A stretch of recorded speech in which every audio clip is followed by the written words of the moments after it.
میں جانتی تھی کہ میری زندگی اب دوبارہ کبھی ویسی نہیں ہو سکے گی، اور میں نے سوچا کیا محبت میں بھی موت سے بڑی سزا ہوتی ہے؟ ہاں ہوتی ہے، اور میں نے وہ سزا جھیل لی تھی۔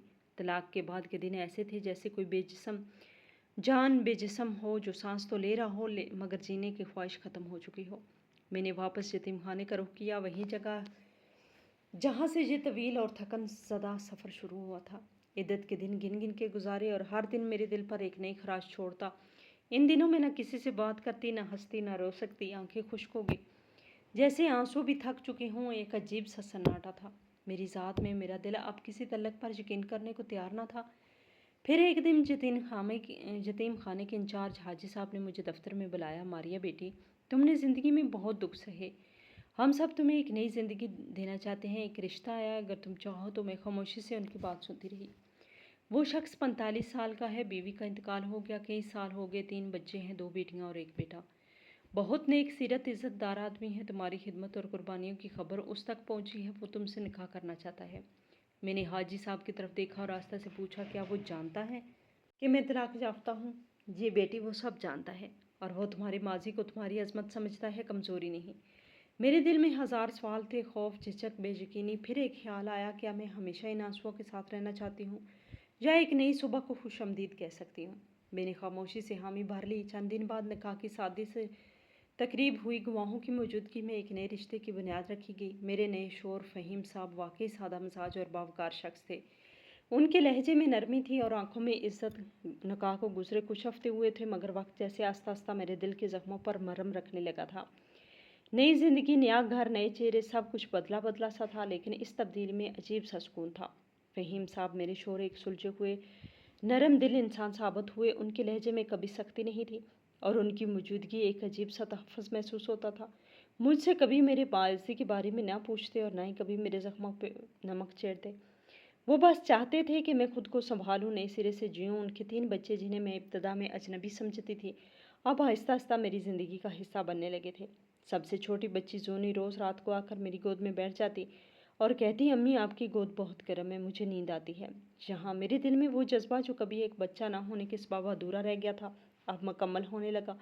میں صبح اٹھ کر بچوں کے لیے ناشتہ تیار کرتی، انہیں اسکول بھیجتی، گھر سنبھالتی اور پھر اپنے لیے وقت نکالتی۔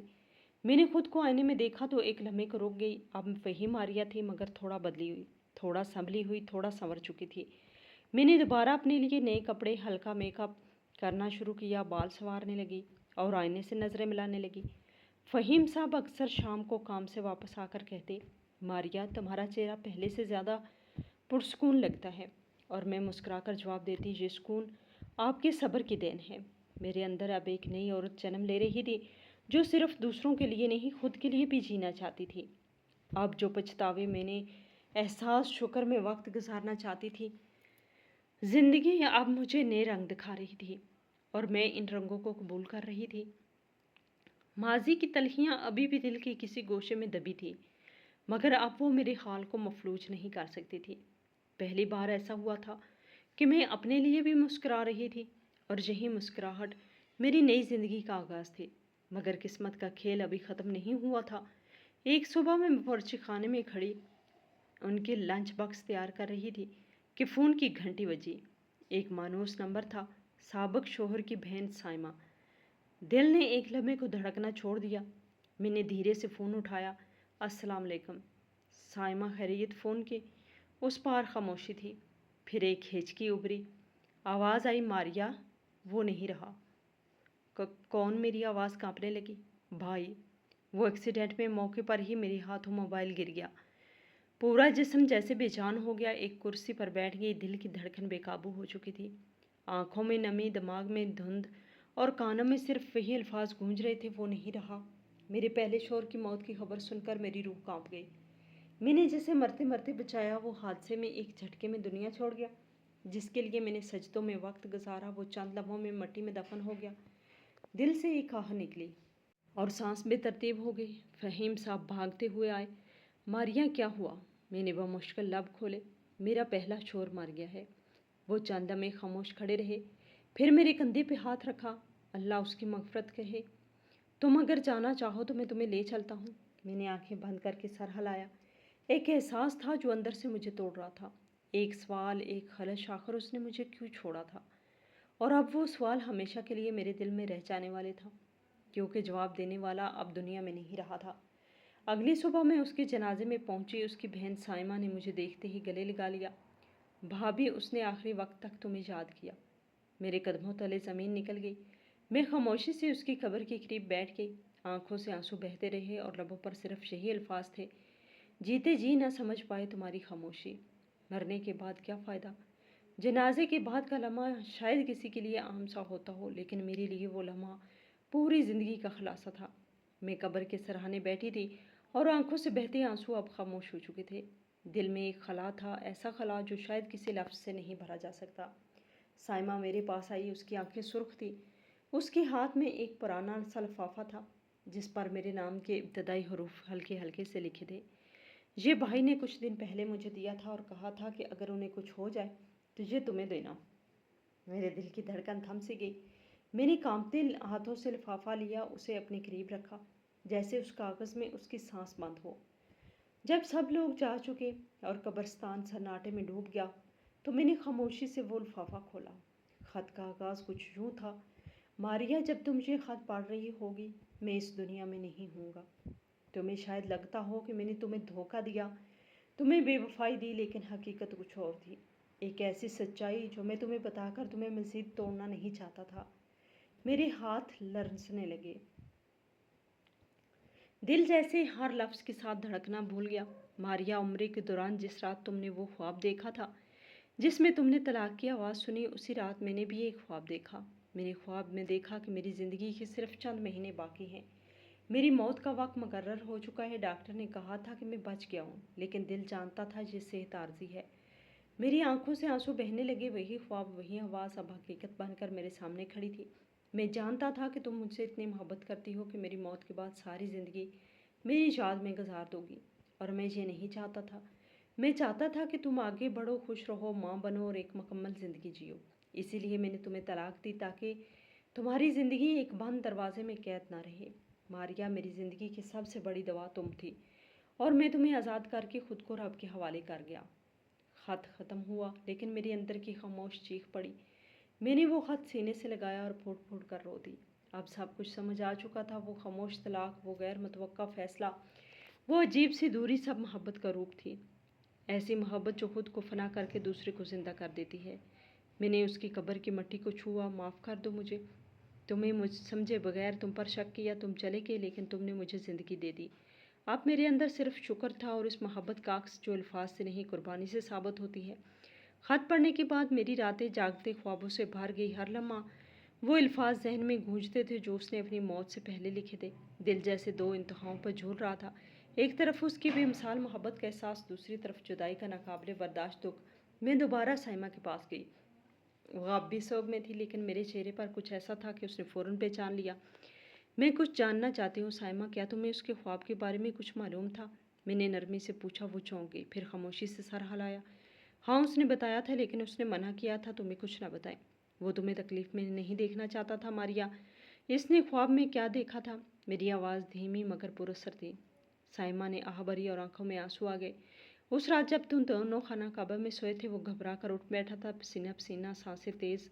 میں اس وقت ہری بھی تھی۔ پوچھا تو بتایا، خواب میں دیکھا وہ ایک سفید لباس میں لپٹا ہوا ہے، بہت سے لوگوں کے درمیان لیٹا ہے، سب خاموش ہیں اور تم دور کھڑی ہو، رو رہی ہو۔ اس نے خواب میں کسی آواز کو یہ کہتے سنا کہ تمہارا وقت قریب ہے، اپنی آخری دعا مانگ لو۔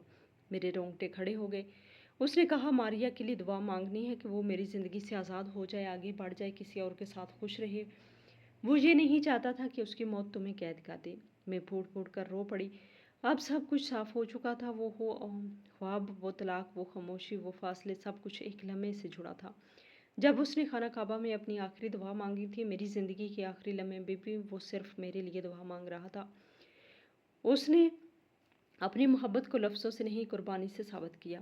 میں گھر لوٹ آئی۔ میرے دل میں اب کوئی شکوہ باقی نہیں تھا، صرف اس کی یاد تھی، ایک عظیم، خاموش، بے حد گہری محبت کی یاد۔ میں نے اس کے لیے ایک قرآن خوانی رکھی، سجدے میں گئی اور رب کے حضور اس کے لیے ہاتھ بلند کیے۔ یا اللہ، جو محبت اس نے میرے لیے کی، اس کا صلہ اسے عطا فرما اور جنت کے بلند مقام پر جگہ دے، اور مجھے بھی وہی صبر دے جو اس نے دکھایا۔ کبھی کبھی انسان زندگی میں ایسے موڑ سے گزرتا ہے جہاں ہر چیز بکھر جاتی ہے، لیکن جب پیچھے مڑ کر دیکھتا ہے تو بکھری ہوئی چیزیں بھی ایک خوبصورت تصویر بناتی ہیں، ایسی تصویر جو صرف محبت، قربانی اور خلوص سے بنی ہوتی ہے۔ مجھے اب سب سمجھ آ چکا تھا، میرے شوہر نے مجھے طلاق دے کر جو سغم دیا تھا وہ دراصل ایک آخری قربانی تھی، وہ قربانی جسے کوئی عام انسان نہیں، صرف سچا عاشق ہی دے سکتا ہے۔ اگر وہ مجھے طلاق نہ دیتا اور صرف اپنی بیماری یا خواب کے سہارے میری دعاؤں کا انتظار کرتا تو شاید آج میں اس کی بیوہ ہوتی اور اپنی ساری زندگی اس کی یاد میں گزار دیتی۔ میں کبھی کسی اور کے بارے میں سوچ بھی نہ پاتی، نہ کوئی نیا رشتہ، نہ ماں بننے کا خواب، نہ نئی زندگی کا آغاز، لیکن اس نے جان لیا تھا، ماریا اگر میں بیوہ بنی تو میری قبر پر روتی رہے گی، کبھی جینا نہیں سیکھے گی۔ وہ جانتا تھا کہ میرا دل اس کے بغیر کچھ قبول نہیں کرے گا، اسی لیے اس نے اپنی محبت کو نفرت کا روپ دے کر میرے دل سے خود کو نکالنے کی کوشش کی، اور مجھے اس وقت لگتا تھا کہ اس نے دھوکہ دیا، لیکن اب سمجھ میں آتا ہے کہ وہ دھوکہ نہیں، عشق کی انتہا تھی۔